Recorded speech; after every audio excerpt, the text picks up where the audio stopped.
claim our wholeness and power in order to make an impact on our workplace, family, community, or wherever we feel called. Spiraling upward teaches us how to put our masculine strengths in service to our feminine, that is, in service to what really matters to us, enabling us to consciously create a heightened and irresistible destiny. But why specifically is it critical for you to rise? What is at stake for you personally?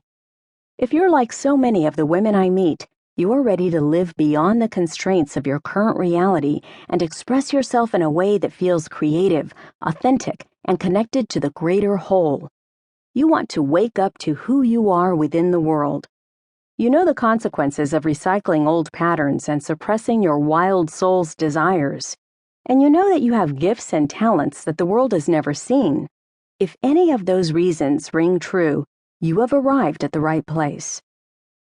Unlike rising to power in government or the corporate world, though those things may also be part of your path, rising to power in yourself means coming into possession of your own gifts so that you can fulfill your potential and live your soul's purpose.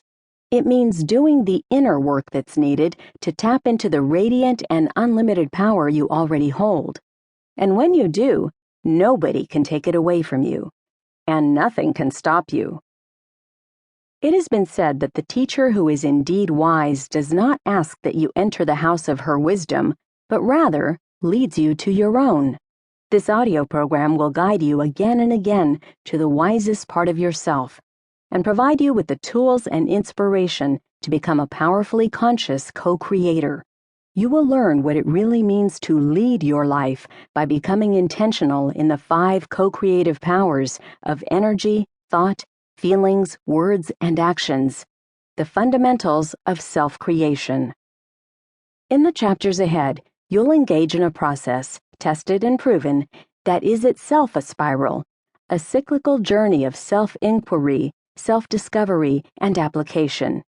You will gain tools for replacing self-doubt with self-agency, and for expressing your creativity and power. And as you progress on the journey, you will move from the limited definition of yourself based on your ego, roles, beliefs, negative judgments, to a more integrated, heart-centered, unabashedly self-expressed woman who feels a sense of belonging in the world. At this pivotal moment, you are being invited to live your true destiny, to re-author your inherited scripts and wholeheartedly believe in yourself, to make your voice heard, to offer your gifts and talents fully. You are being invited to spiral up toward a new definition of power and leadership. But first, let me tell you my story. Leaving the horizontal path. I was 24 years old when my life spiraled out of control. Up to that moment, I had been barreling along on the fast track. I had started a successful company with 2 physicians, and I was living in a beautiful mansion overlooking the San Francisco Bay. One of the doctors began courting me and filled my house with flowers while trying to convince me to marry him.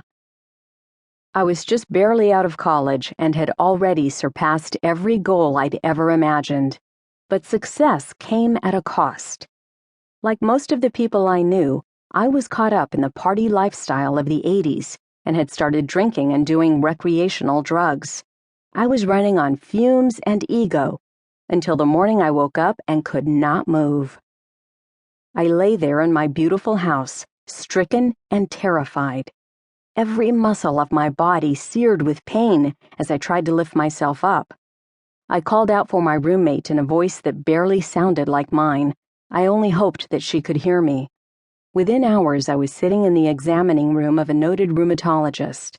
A round of tests confirmed my boyfriend's suspicion. I had lupus, a dangerous, unpredictable autoimmune blood disease that would eventually destroy my kidneys and require a transplant to save my life. The physical pain was often severe: swollen joints, bone-wrenching fatigue, and inflammation of my organs. But the internal pain was greater still. The disease stripped away my ability to earn money, to prove myself, to stay in control so that I could make my life perfect. I had built my identity around being an overachiever. In truth, I prided myself